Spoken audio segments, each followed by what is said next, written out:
Selamat datang di program Crossover to the Next Level. Berjumpa lagi dengan saya, Elson Triputra.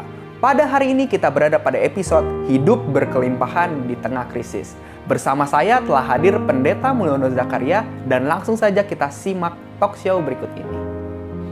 Selamat datang Bang Mul di program Crossover. Hari ini kita berada pada episode Hidup Berkelimpahan di Tengah Krisis. Haleluya. Nah, kita sekarang tahu kalau aspek perekonomian kan itu mengalami krisis. Nah, di tengah kondisi krisis seperti ini, bagaimana justru orang-orang benar itu bisa hidup dalam berkelimpahan? Iya, jadi kalau kita orang benar tenang saja karena Tuhan bekerja di tengah-tengah kita. Dan secara umum Tuhan juga bekerja karena di dalam setiap krisis pasti ada yang dibangkitkan. Saya pernah berikan contoh dalam krisis perekonomian. Contohnya di tahun 97, 97-98 kita ada krisis perekonomian. Itu semua krisis, banyak perusahaan yang kolaps, Tapi banyak juga yang bangkit karena yang bagian ekspor itu kan meningkat. Karena tadinya secara dolar misalnya $5.000, kan dia mengeluarkan uang itu dulu masih 2.000 Nah, karena dia waktu modalnya dengan dolar yang 2.000 itu ketika dia ekspor dengan harga $5.000, tapi nilai jualnya langsung naik berkali-kali lipat. Dibayarnya kan tetap dolar, tetapi ketika dolarnya ditukar dengan rupiah itu langsung dikali 16.000, bukan dikali 2.000 lagi. Jadi itu berkali-kali lipat, sehingga ada orang yang tiba-tiba langsung bangkit luar biasa, langsung kekayaannya juga naik signifikan, tapi banyak juga yang kolaps. Jadi di dalam setiap krisis Tuhan selalu bangkitkan. Karena prinsipnya gini, dalam setiap masa harus ada orang yang dibangkitkan. Dan setiap orang pasti punya masanya.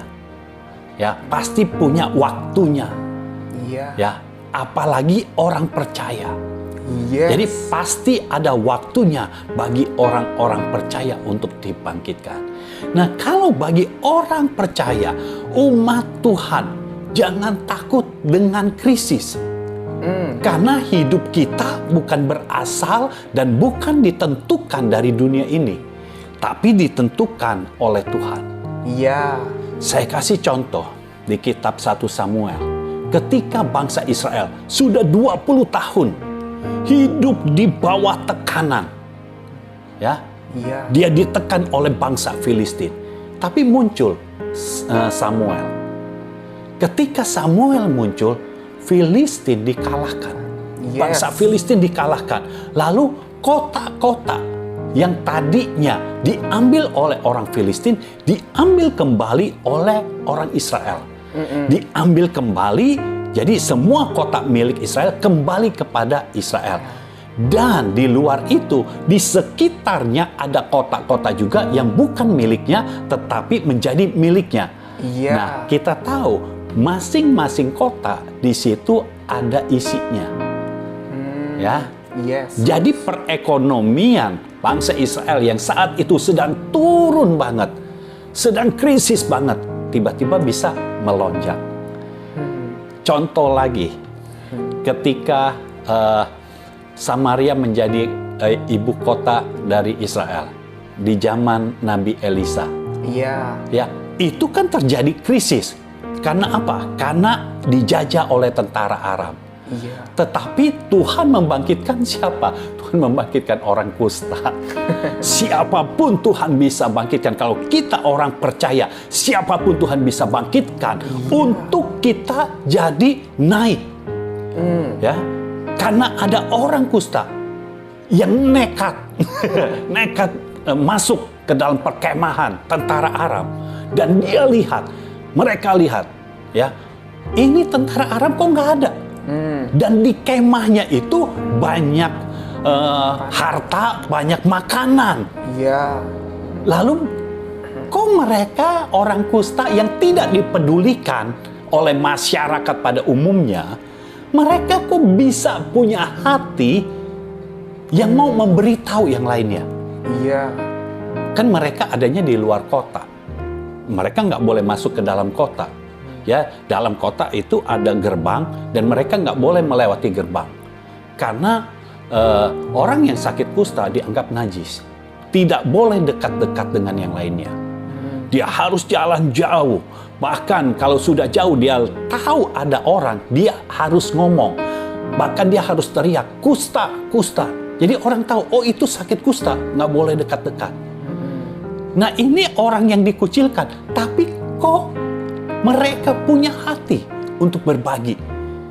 Dan ketika mereka sampaikan kepada penjaga gerbang, toh penjaga gerbang juga nggak terlalu percaya. Iya. Ya dia kasih tahu ke raja sih, tetap disampaikan ke raja. Raja juga nggak terlalu percaya, malah dianggap ini siasatnya tentara Aram nih, siasat musuh ini. Nanti kalau kita ke sana, tiba-tiba kita diserbu, begitu. Tapi sekali lagi, kalau Tuhan sudah bertindak, orang yang sakit kusta digerakkan Tuhan untuk pergi ke tentara Aram, lalu hatinya diberikan Tuhan belas kasihan untuk memberitahu orang yang ada di dalam kota. Iya. Penjaga yang ada di pintu gerbang mau melaporkan kepada raja. Karena waktu itu kan malam. Dan raja yang tidak percaya, dia bisa memiliki pegawai yang berkata, Raja, nggak ada salahnya kita coba. Iya. Kalau pegawainya semua iya-iya saja dengan raja, mereka nggak akan ke tentara Arab. Artinya mereka tidak akan mendapatkan yang seharusnya mereka dapatkan. Tetapi ada pegawai yang berkata, kenapa kita nggak coba aja? Siapa tahu itu benar. Akhirnya dicoba dan ternyata benar. Ketika benar, langsung mereka beri pengumuman. Langsung cepat sekali dong. Iya. Kita harus tahu kabar itu cepat sekali. Satu kota semuanya keluar. Sehingga ramai sekali. Semuanya jarah perkemahan tentara Aram. Dan tiba-tiba saja yang tadinya mereka kelaparan sudah tidak ada kelaparan lagi. Yang tadinya harga tinggi sekali langsung turun. Inflasinya tinggi langsung turun. Ya. Dan raja yang tadinya udah gundah-gulana dengan nasib yang seperti ini, mereka itu miskinnya parah sekali, kelaparannya parah sekali. Iya. Karena apa? Sampai makan anak sendiri. Jadi bisa bayangkan, ini kelaparan yang seperti apa.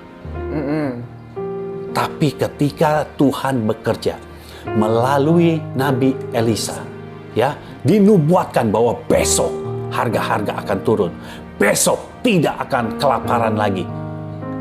Hanya berselang cuma nggak sampai 1 hari penuh, nubuatan itu terjadi. Iya. Orang kusta lah dibangkitkan.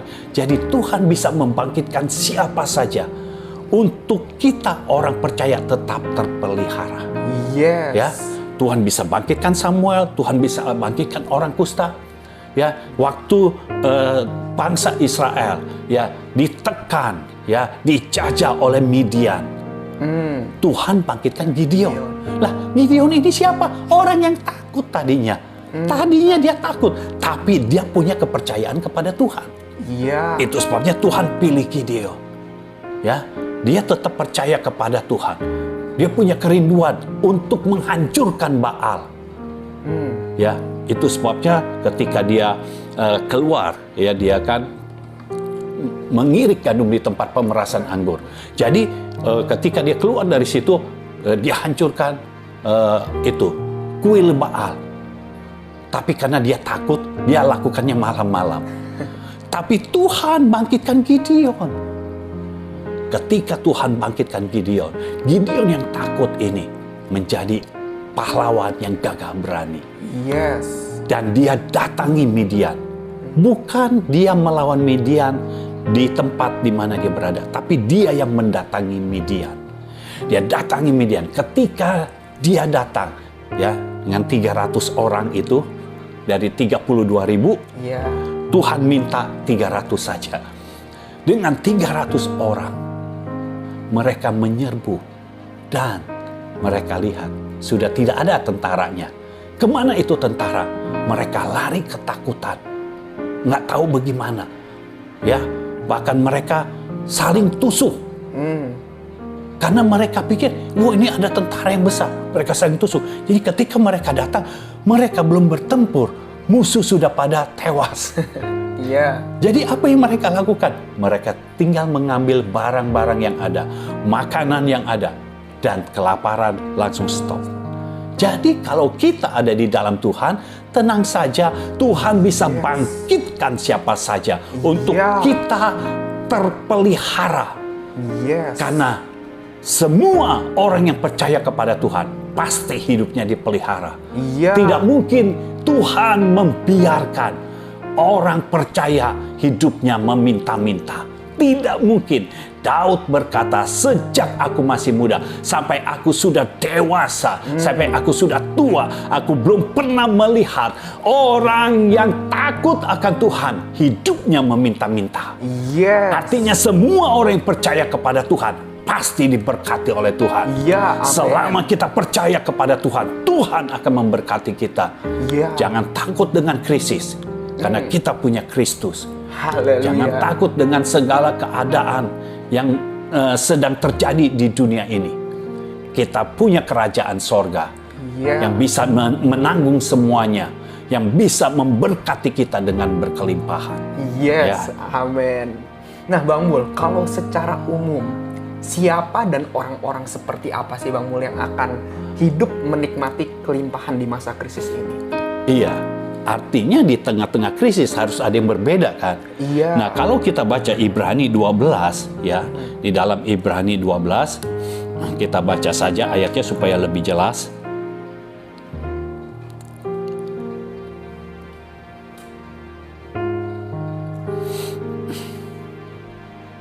Ayat yang 26, waktu itu suaranya menggoncangkan bumi, tetapi sekarang ia memberikan janji, satu kali lagi aku akan menggoncangkan bukan hanya bumi saja, melainkan langit juga. Ungkapan satu kali lagi menunjuk kepada perubahan pada apa yang dapat digoncangkan, karena ia dijadikan supaya tinggal tetap apa yang tidak tergoncangkan.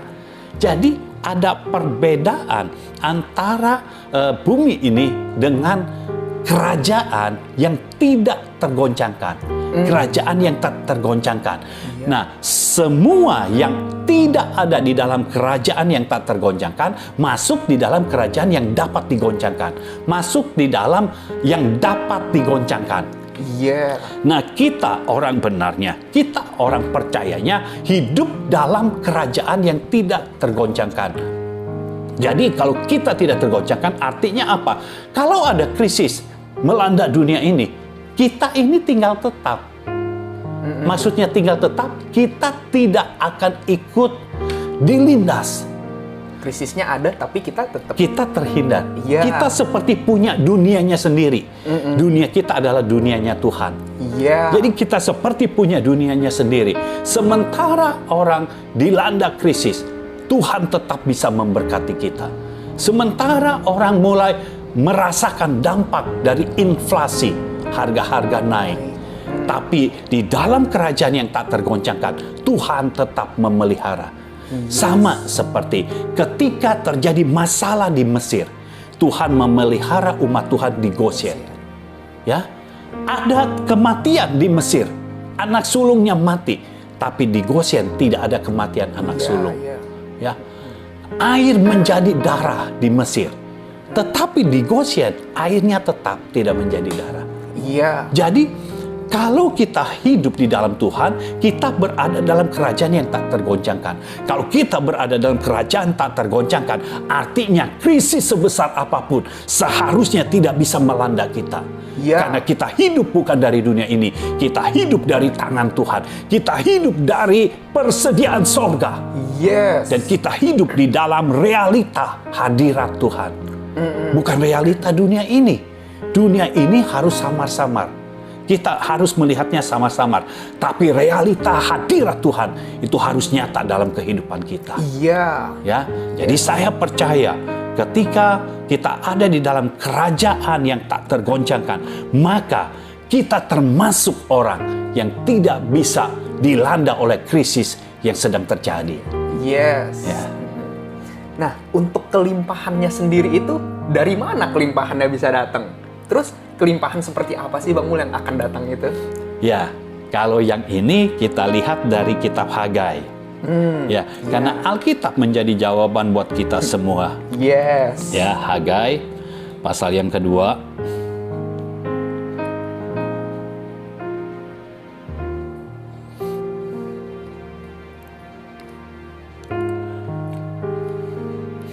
Ayat yang ke-7.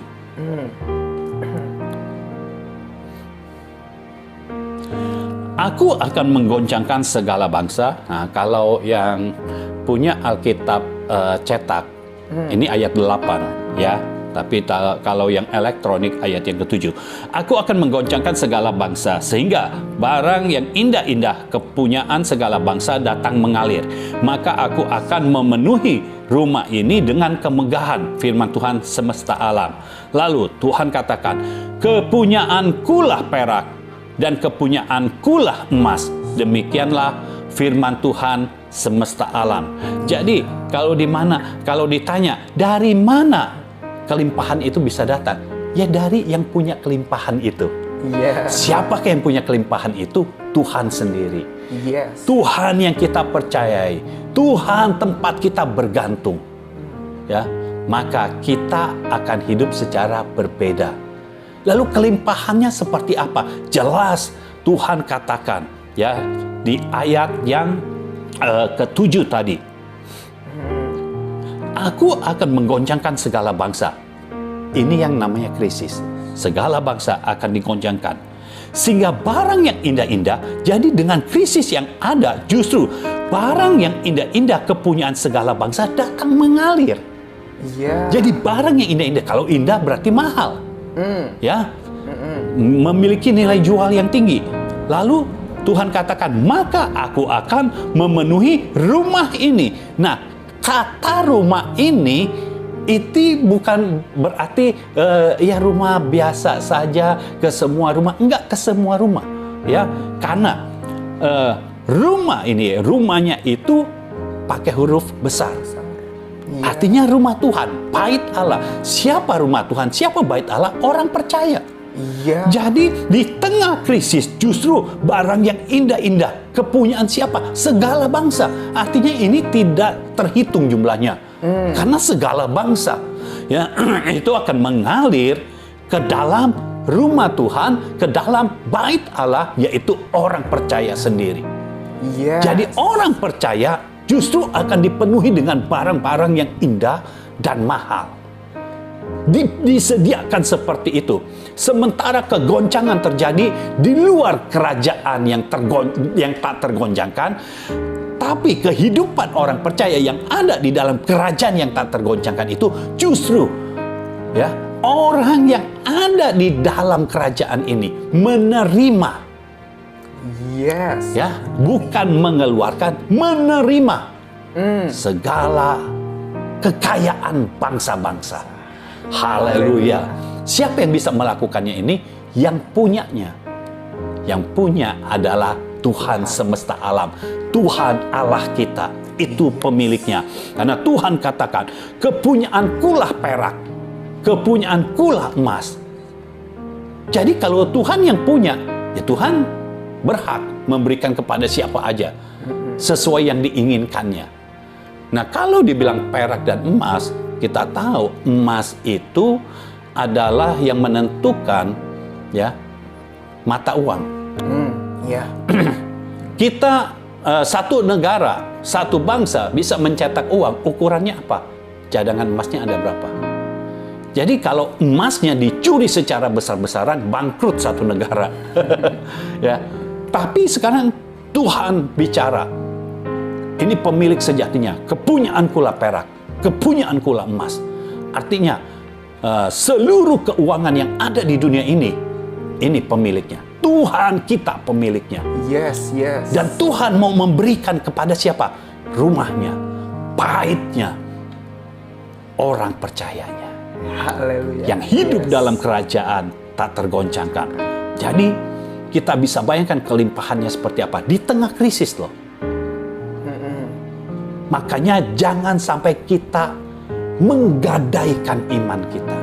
Jangan sampai kita membuang iman kita. Iya. Firman yang datang dalam hidup kita, biar kita hidupi terus. Karena kalau kita menghidupi firman, maka akan tumbuh iman. Ketika iman bertumbuh, pengenalan kita akan Tuhan semakin bertambah-tambah. Iya. Ketika pengenalan kita akan Tuhan semakin bertambah-tambah, maka segala sesuatu yang Tuhan inginkan itu akan terjadi dalam hidup kita. Amin. Ya, Iya. dan Tuhan sekarang menginginkan untuk barang-barang yang indah-indah itu, kekayaan bangsa-bangsa itu mengalir dalam kehidupan kita.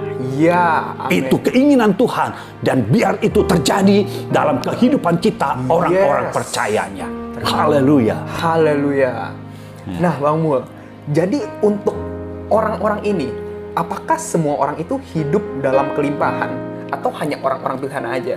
Bagaimana supaya kita bisa masuk dalam kerajaan yang tidak tergoncangkan itu, Bang Mul? Iya, kalau kita masuk dalam kerajaan yang tak tergoncangkan, ya kembali lagi kita hidup bergantung kepada Allah dan berpegang hanya kepada firman-Nya. Lalu kita hidup dituntun oleh Roh, ya, dipenuhi oleh Roh, dituntun oleh Roh, yang pada akhirnya kita dikuasai oleh Roh. Karena ketika kita menjadi rumahnya, menjadi baitnya, kesanalah Tuhan akan memerintahkan kekayaan bangsa-bangsa mengalir. Iya. Ya.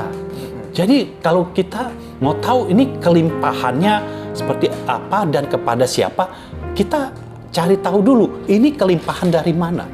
Karena dunia pun bisa berikan kelimpahan kan. Iya. Hanya seringkali suka ada tuntutannya. Ya. Nah, kalau kelimpahan dari dunia, ini kan semuanya bergerak sesuai hukum. Hukum dunia apa? Kalau kita bekerja keras, ulet, kita bisa dapat kelimpahan dari dunia. Bisa dapat, tapi bisa juga tidak. Ya. Tapi harus kerja keras dan ulet, tekun. Dan orang-orang berkata, harus ada hoki. Baru bisa dapat kelimpahan itu. Dan itu juga kelimpahannya ada batasnya dan tidak bisa pasti, ya, karena faktor hokinya itu seberapa besar. Tapi kalau orang yang di dalam Tuhan, orang yang percaya kepada Tuhan, itu akan mendapatkan kelimpahan yang berasal dari sorga. Nah, kita tahu kelimpahan dari sorga itu tidak ada batasnya, unlimited. Ya, dan masing-masing kita sudah ada bagiannya. Tuhan sudah menyediakan masing-masing kita sesuai dengan kehendaknya. Tuhan akan berikan kepada kita di dalam waktunya. Iya. Kalau waktu Tuhan sudah datang kepada kita, pada saat itulah kita akan menerima segala kelimpahan itu. Yes. Jadi sekali lagi, yang perlu kita yakini, jangan takut menghadapi krisis, jangan takut menghadapi fakta dunia ini. Yes. Karena kita punya Tuhan yang maha kuasa, kita punya Tuhan yang berdaulat. Kelimpahan dari sorga unlimited. Semua orang percaya bisa hidup dalam kerajaan yang tak tergoncangkan. Semua orang percaya bisa dialiri oleh kekayaan bangsa-bangsa. Dan kekayaan bangsa-bangsa mengalir dalam hidup kita. Bagian kita apa? Kita terima saja. Iya. Apakah kita harus bekerja keras? Kita akan bekerja keras untuk Tuhan, bukan untuk memenuhi kebutuhan kita. Kita akan bekerja untuk Tuhan, untuk menyelesaikan agenda Tuhan. Dan lalu bagaimana dengan kelimpahan yang ada? Biarkan kelimpahan itu datang sendiri dalam hidup kita. Karena Tuhan yang akan memerintahkannya. Iya. Kalau Tuhan memerintahkan, harus dilaksanakan. Nggak bisa tidak. Ini raja di atas segala raja. Ya, kita tahu ketika Nebukadnezar menjadi raja di dunia, yang semua raja yang ada di dunia tunduk kepada dia. yang membayar upeti kepada dia. Ketika dia membuat patung, dia membuat undang-undang. Semua orang harus sujud menyembah patung itu. Kalau tidak sujud menyembah, dibuang ke dalam dapur api. Semua orang sujud menyembah. Hanya orang yang percaya kepada Tuhan tidak sujud menyembah patung. Karena itu berhala. Sadrak, Mesak, dan Abednego tidak menyembah. Tapi artinya apa? Ketika seorang raja membuat peraturan, itu harus dilaksanakan. Nah, sekarang yang membuat peraturan adalah raja di atas segala raja. Ketika ada perintah dari raja di atas segala raja, harus dilakukan. Ketika raja di atas segala raja sudah bertitah, kekayaan bangsa-bangsa mengalir ke dalam kehidupan setiap orang percaya. Kekayaan bangsa-bangsa harus mengalir, harus datang kepada orang percaya. Jadi sekali lagi, jangan takut menghadapi krisis, jangan takut menghadapi fakta kehidupan. Karena kita hidup di dalam kerajaan yang tak tergoncangkan. Haleluya, amin. Nah, Bang Mul, di tengah masa krisis ini, ketika kita hidup berkelimpahan, kita itu pasti terlihat kan, Bang Mul? Karena kan krisis yang lain.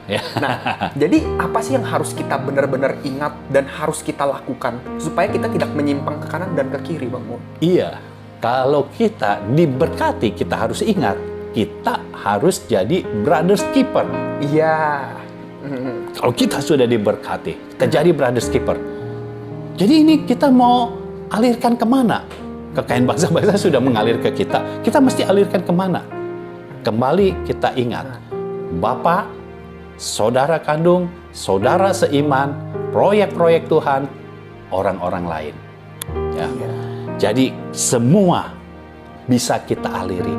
Tapi semuanya sekali lagi kita ikuti tuntunan Roh. Ketika kita mengikuti tuntunan Roh, maka kita bisa memberi sesuai dengan keinginan Tuhan. Dan kalau sesuai dengan keinginan Tuhan, artinya itu tepat. Ketika kita memberi kepada Bapa, ini tepat. Ketika kita memberi kepada saudara-saudara, tepat juga. Ketika kita memberi kepada saudara seiman, tepat juga. Ketika kita memberi kepada orang-orang lain, itu tepat juga. Tujuannya, yang penting kita tahu, tujuannya meningkatkan taraf hidup. Semua yang kita berikan, semua yang kita aliri, kelimpahan dari sorga itu. Jadi pastikan kita menaikkan taraf hidup orang-orang. Artinya kalau kita menaikkan taraf hidup orang-orang, kita sendiri harus taraf hidupnya yang meningkat. Bukan gaya hidupnya. Kalau kelimpahan itu datang, jangan naikkan gaya hidup. Tapi ya ini yang perlu kita tahu juga. Kita perlu hidup sederhana. Tapi sederhana masing-masing orang itu beda. Kalau kita punya pendapatan 10 juta, kita sederhananya itu mungkin memakai tas, memakai baju yang ratusan ribu misalnya, atau 1-2 juta. Tapi kalau orang yang pendapatannya miliaran, bahkan triliunan, dia memakai yang 1-2 miliar, itu sudah sederhana. Jadi jangan dipukul rata. Sederhana artinya kita harus memakai arloji yang harganya 20.000 terus. Enggak begitu. Itu bukan sederhana. Itu tidak tahu barang. Ya, jadi kita harus tahu. Jangan judge orang-orang. Jangan menghakimi orang-orang. Marilah kita lihat diri kita sendiri. Berubahlah di dalam kita sendiri. Kalau kita mau orang lain berubah, berubahlah di dalam kita sendiri. Kita sendiri yang harus berubah. Ketika kita berubah, orang lain akan berubah. Jadi, kalau engkau sudah diberkati, saudara sekalian, kalau engkau sudah diberkati Tuhan, ingatlah, jadilah brothers keeper. Supaya hidupmu dan keuanganmu berdampak bagi kota-kota dan bagi bangsa-bangsa. Amin. Amin. Terima kasih Bang Mul. Saya juga merasakan episode ini sangat berguna bagi kita semua. Dan biar pemirsa semua dapat merasakan manfaat dari episode ini. Kita akan bertemu lagi pada episode yang berikutnya yang pastinya lebih menarik lagi. Tuhan Yesus memberkati. Tuhan memberkati. Demikian episode Hidup Berkelimpahan di Tengah Krisis. Biar melalui episode ini, kita tidak perlu lagi takut akan krisis yang sedang melanda dunia. Karena kita hidup dalam kerajaan yang tidak tergoncangkan. Saudara dapat memberikan pertanyaan ataupun respon dengan mengirimkannya langsung di kolom komentar di bawah ini. Atau saudara juga dapat mengirimkannya ke hotline chat kami dengan nomor 0821 1367 6675. Saudara juga dapat berlangganan Crossover Day, pesan firman yang akan disampaikan setiap hari Senin sampai Jumat. Untuk pendaftarnya, saudara dapat langsung menghubungi hotline chat yang sudah saya sebutkan tadi. Program Crossover akan tayang setiap hari Rabu jam 7 malam. Saudara dapat klik like dan subscribe channel YouTube Menona Zakaria. Dan jangan lupa juga klik loncengnya. Saudara juga dapat memfollow Instagram JGF Indonesia. Saya Elson Triputra, kita berjumpa lagi pada episode yang berikutnya.